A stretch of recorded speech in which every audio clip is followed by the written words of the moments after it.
Yo minasan, mari kita memasuki koloni Sendai di mana pertarungan antara Okotsu Yuta melawan kutukan Special Grade dan dua Shaman masa lalu akan dimulai. Diawali dari Takako Uro dan Ryu Ishigori yang mengamati situasi di koloni Sendai. Karena draft Lakdawala telah dikalahkan, sehingga Shikigaminya yang berpatroli pun menghilang. Ryu menggunakan Koganenya untuk memeriksa siapa yang mengalahkan draft. Dan menemukan pemain tersebut adalah Okotsu Yuta. Uro melakukan hal yang sama meskipun dia senang karena Shikigami jelek itu telah menghilang, tetapi dia khawatir akan ancaman baru yang akan muncul. Ryu menyadari jika draft tidak bereaksi bahkan saat dirinya mendekat karena dia sedang sibuk dengan Okotsu Yuta. Uro dan Ryu pun sama-sama tahu bahwa setelah kekalahan draft, Kuro Urushi pasti akan bergerak. Ryu menganggap segala sesuatunya menjadi menarik, sedangkan Uro frustasi dengan peluangnya. Setelah menebas draft, Yuta berkumpul kembali dengan kelompok warga sipil yang dia lindungi. Yuta memberitahu mereka bahwa sudah waktunya menuju utara ke tepi penghalang. Tetapi melihat seorang ibu yang telah kelelahan membawa barang sambil menggendong bayinya, sementara putrinya juga ikut minta digendong, membuat Yuta berubah pikiran dan memberitahu semua warga sipil bahwa mereka dapat beristirahat di dalam stadion yang dulunya menjadi markas draft. Yuta yakin di dalam akan aman, tetapi dia tiba-tiba terganggu oleh suara mendengung keras yang menandakan adanya bahaya. Yuta memerintahkan semua orang untuk bergegas masuk ke dalam stadion. Tetapi Yuta terkejut ketika melihat segerombolan serangga raksasa yang sedang mengejar seseorang. Yuta yakin dia bisa menyelamatkan pria yang berlari di depan gerombolan serangga itu. Yuta lantas meraih lengan pria itu dan melompat ke atas kerumunan serangga. Tapi Yuta tidak mampu menciptakan jarak yang cukup. Sementara kecoa terus melahap tubuh bagian bawah warga sipil tersebut, lalu dengan cepat melepaskan seluruh dagingnya, menyisakan tulang belulangnya saja. Yuta dengan cepat menghalangi kecoa untuk menyerangnya dan menyadari bahwa mereka semua adalah kecoa sungguhan yang diperkuat dengan energi terkutuk. Kawanan kecoa mencoba berpindah dari Yuta untuk menyerang warga sipil lainnya. Tetapi Yuta memanggil Rika untuk menghentikan serangan itu.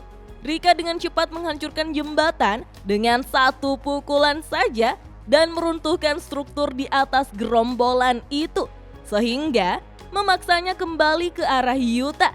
Kemudian Yuta melapisi katananya dengan energi terkutuk dan mengayunkannya dengan kekuatan yang cukup untuk menciptakan gelombang ledakan besar yang langsung memusnahkan seluruh kawanan kecoa hanya dalam satu serangan. Ryu yang menonton aksinya berkomentar meskipun keluaran energi terkutuk Yuta bukanlah sesuatu yang istimewa, namun keseluruhan energi terkutuknya sangat mengesankan. Sementara itu, Uro melihat dan berkomentar bahwa kecoa Kuro Urushi itu menjijikkan. Yang pasti, Yuta membunuh draft bukan hanya karena beruntung. Yuta pun memanggil Koganenya untuk menanyakan apakah kecoa itu juga player. Dijelaskanlah, Kuro Urushi adalah kutukan kecoa special grade yang memiliki kesadaran jika dia tidak sebanding dengan draft, sehingga ia masuk ke dalam keadaan tidak aktif sampai ia tersingkir. Kutukan itu memiliki nafsu makan yang tidak ada habisnya dan dengan cara makan bisa merangsang kemampuannya untuk melakukan parthenogenesis. Nah, parthenogenesis adalah tipe reproduksi aseksual di mana embrio berkembang dari gamet yang tidak dibuahi. Kini kutukan kecoa itu telah terbangun dan merasa kelaparan. Nalurinya mengarahkannya untuk memangsa Yuta. Selagi bersiap menghadapi Kuro Urushi, Yuta merenungkan tujuannya di koloni ini. Dia tahu bahwa sumber dayanya terbatas, jadi hanya masalah waktu saja sebelum peraturan akan ditambahkan oleh seseorang untuk mengizinkan player keluar masuk koloni. Namun, pemain berbahaya seperti draft dan Kuro Urushi yang memiliki jangkauan serangan yang sangat besar serta tanpa pandang bulu akan menyerang manusia, maka mereka tidak bisa dibiarkan meninggalkan penghalang. Dengan kemungkinan ada pemain lain yang berbahaya seperti itu juga, Yuta tahu bahwa komunikasi antar koloni diperlukan untuk mencegah orang berbahaya keluar dari koloni. Selain aturan yang diusulkan Megumi dalam pertemuannya dengan Tengen, Yuta memahami jika teman-temannya membutuhkan sarana komunikasi dan cara untuk keluar masuk koloni. Jadi, mereka setidaknya membutuhkan 4 aturan lagi untuk menangani Culling Game. Yuta merasa insiden Shibuya telah membuat semua rekan-rekannya menjadi letih, mau itu pikiran ataupun tubuhnya. Mereka sudah tidak kuat lagi, dan Yuta tidak ingin senseinya membunuh sahabatnya lagi. Yuta pun bersiap menyerang musuh dengan katananya, serta memutuskan untuk membunuh Kenjaku dan mendapatkan 400 poin itu sendirian. Menanggapi sikap bertarung Yuta, Kurourushi pun memunculkan alat terkutuk yang disebut Faster Life Blade, sebuah pedang ajaib yang memadukan hidup dan mati. Berbekal Faster Life Blade, Kurourushi menyerang dengan ganas, namun lengannya segera dipotong oleh Yuta. Kemudian menggunakan katananya untuk menjepit lengan kutukan yang terpenggal itu ke batu. Secara harfiah, seperti melucuti senjatanya. Yuta melanjutkan dengan serangan backhand kuat yang membuat Kurourushi tergelincir melintasi air di medan perang mereka. Kutukan kecoa mencoba terbang di atas jembatan, tetapi Yuta melompat ke atas jembatan dan merobek pagar untuk digunakannya sebagai proyektil. Yuta kini melemparkan Kurourushi dengan pagar yang putus dan kemudian mencoba memanfaatkannya dengan tebasan tepat di atas kepalanya. Keduanya pun terjatuh dan menabrak air di bawah. Tapi siapa sangka, kutukan kecoa itu berhasil menghentikan pedang Yuta menggunakan segerombolan kecoa. Yuta menyapu gerombolan itu dengan pedangnya, sementara Kurourushi memanipulasinya menjadi pusaran kecoa untuk dijadikan tempat berdiri di atas air. Yuta sadar kalau dia sedang diawasi oleh 2 pemain kuat. Yuta juga mengetahui jika ia dapat mengusir Kurourushi dengan mengarahkan energi positif ke dalam tubuhnya menggunakan teknik kutukan pembalik. Namun, Yuta tidak ingin para pemain yang mengamatinya itu melihat bahwa Yuta bisa menggunakan teknik kutukan pembalik.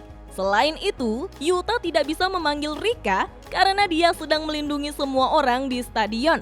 Kurourushi adalah lawan yang berbahaya, namun Yuta ingin mengusirnya tanpa mengandalkan teknik kutukan pembalik ataupun Rika.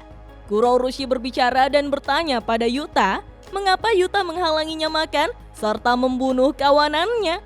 Yuta menjawab dengan menanyakan hal yang sama pada kutukan itu, mengapa ia membunuh orang? Kurourushi hanya menjawab bahwa ia menyukai rasa besi. Kurourushi lantas menggunakan teknik Meditating Worm untuk memanggil kutukan mirip serangga kecil yang membawa karung kecil. Kawanan kecoa sekarang mengelilingi Yuta, memaksa Yuta untuk langsung menusuk perairan dangkal itu untuk menciptakan gelombang kejut. Saat gerombolan kecoa itu menghilang, kutukan serangga lalu menyerang Yuta dari belakang. Yuta menebas mereka, namun racun dari karung mereka membutakan matanya sejenak, memberi kesempatan pada Kurourushi untuk menyerang Yuta. Kutukan kecoa mengambil Festering Life Sword dan menebas Yuta sebagai sasarannya. Yuta memblokirnya dengan katananya, tetapi Festing Life Sword menembakkan sesuatu ke bahu Yuta. Saat itulah, Yuta mengira alat terkutuk itu mungkin bisa menembakkan proyektil dan mundur untuk mendapatkan jarak tertentu. Tapi, kutukan yang lebih mirip serangga tiba-tiba muncul dari luka di bahunya. Tentu saja Yuta sangat terkejut. Yuta mencoba untuk memotongnya dengan katananya, tapi ini memberi Kurourushi kesempatan lain untuk menyerang Yuta. Kutukan kecoa lantas menebas perut Yuta dan membuka luka lain dengan lebih banyak kutukan yang muncul di perut Yuta. Sementara itu, Ryu dan Uro menyaksikan dengan kaget saat Kurourushi meraih tubuh Yuta dengan beberapa tangannya. Mereka berharap Kurourushi akan melahap Yuta. Tapi tiba-tiba, Yuta menggigit wajah Kurourushi dan menyalurkan energi positif ke dalamnya yang mencakup integritas seluruh tubuhnya. Mulut Kurourushi berada pada genggaman tangan Yuta, jadi dia mengirimkan ledakan mulut ke kepala kutukan dengan mengubah teknik kutukan pembalik menjadi outputnya. Ryu dan Uro sangat terkejut melihatnya. Kini, Kurourushi hancur berkeping-keping sementara Yuta meludahkan sisa-sisa tubuh kecoa dari mulutnya. Yuta pun mendapatkan 5 poin dari Kogane karena menghabisi lawannya. Ryu mengetahui jika itu adalah teknik kutukan pembalik dan Yuta bisa menggunakannya pada orang lain. Yuta memakai telapak tangan dan mulutnya karena itu berada paling dekat dengan otak Kurourushi dan dengan menggigitnya, Yuta mengirim energi kutukan positif langsung ke otak Kurourushi. Walaupun Ryu bisa tahu itu, tapi ia tidak akan bisa melakukannya. Yah, itu sangat menjijikkan. Sementara itu dengan hilangnya roh terkutuk serta Yuta dalam kondisi rentan, Uro memutuskan untuk mengambil keuntungan dan menghadapinya secara langsung. Ia melayang terbalik di belakang Yuta dan berbicara di telinga Yuta, sehingga mengejutkan Yuta. Uro memberitahunya bahwa dia bisa melihat Yuta menggunakan teknik kutukan pembalik. Saat itulah Yuta mencoba dengan cepat berbalik untuk menghadapinya. Sebelum Yuta bisa menghadapi bahaya secara langsung, Uro menggunakan teknik kutukannya untuk mengubah ruang di sekitar mereka. Sehingga Yuta dihempaskan kembali oleh gelombang ledakan besar yang diciptakan oleh teknik terkutuk Uro. Ketika Yuta berusaha menyembuhkan lukanya, ia bertanya-tanya, serangan apa itu? Uro melanjutkan serangannya dengan pukulan yang mampu dihindari Yuta. Kemudian Yuta membalas pukulannya, tetapi Uro membengkokkan ruang di sekitar lengan Yuta dan mengubah bentuknya. Yuta terkejut dan bingung dengan lengan kanannya yang terdistorsi, tapi dengan cepat Uro memukulnya kembali dengan serangan lain. Uro yang terus menyerang Yuta membuat Yuta terlempar mundur, tetapi ia menyadari jika lengannya kembali normal tanpa perubahan apapun. Membuat Yuta berasumsi teknik terkutuk Uro memanipulasi ruang tanpa benar-benar menghancurkan apapun di dalamnya. Mirip dengan bagaimana lensa menciptakan distorsi. Uro mengungkapkan kemampuan serta teknik terkutuknya yang mampu mengubah langit sebagai permukaan. Sebagai contoh, Uro secara fisik mengambil ruang terbuka, menjadikannya nyata dan menariknya ke depan seolah-olah itu adalah kain. Yuta pun menganalisis bahwa kedua serangan Uro terhadap Yuta mampu melewati pertahanannya dan membuat Yuta terbang ke udara. Yuta berpendapat pasti ada trik pada kemampuannya jika permukaan mampu mencapai hal itu. Ketika Uro menunggu lawannya menyerang agar dia bisa membalas dengan tekniknya, Yuta malah mengajukan pertanyaan padanya. Yuta tahu Uro tidak akan mengeluh jika dia sampai dibunuh dan bertanya mengapa dia mencari konflik dalam pertarungan seperti sekarang. Yuta memahami bahwa orang yang tidak berdaya bisa putus asa. Tetapi hal ini tidak berlaku bagi Uro karena dia adalah petarung kuat yang dapat mengambil poin kapanpun dia mau. Uro menjelaskan bahwa dia tidak menganggap enteng mendapatkan kembali tubuh baru karena inkarnasi shaman pada dasarnya telah kembali dari neraka. Uro merasa seseorang tanpa penyesalan di kehidupan sebelumnya tidak akan bergabung dengan Culling Game. Sebagai langkah pertama dalam kehidupan barunya, Uro memprioritaskan poin. Itulah mengapa dia menyerang. Tapi karena masih bingung, Yuta bertanya, apakah Uro punya kekasih atau sahabat yang dia perjuangkan? Yuta tidak mengerti mengapa seseorang menghabiskan waktu untuk membunuh orang setelah hidup dari ribuan tahun meskipun mereka memiliki penyesalan. Uro menjadi semakin kesal saat Yuta terus berbicara. Bagaimana Uro bisa begitu putus asa demi keuntungan egoisnya sendiri? Mendengar itu, Uro yang marah lalu bertanya, apakah Yuta adalah keturunan klan Fujiwara? Uro mengklaim seseorang yang memiliki darah Fujiwara tidak akan pernah memahaminya. Sementara itu, Ryu menyela pembicaraan dengan menggunakan Granite Blast dan langsung menembakkan gelombang besar energi terkutuk tepat ke arah Yuta dan Uro. Akibatnya, area sekitar menjadi hancur, tetapi Yuta dan Uro tampaknya baik-baik saja. Ryu yang menyerang dari atas atap terdekat lalu mengatakan jika Yuta dan Uro saling bermesraan, padahal Ryu sedang haus akan pertempuran. Yuta dan Uro sama-sama terkejut dengan luasnya jangkauan serangan Ryu. Menurut Yuta, bahkan dengan Rika melindungi orang-orang dalam stadion, pasti akan ada korban kalau ada yang terkena serangan langsung dari Ryu. Yuta pun memutuskan bahwa ia harus melawan Ryu terlebih dulu.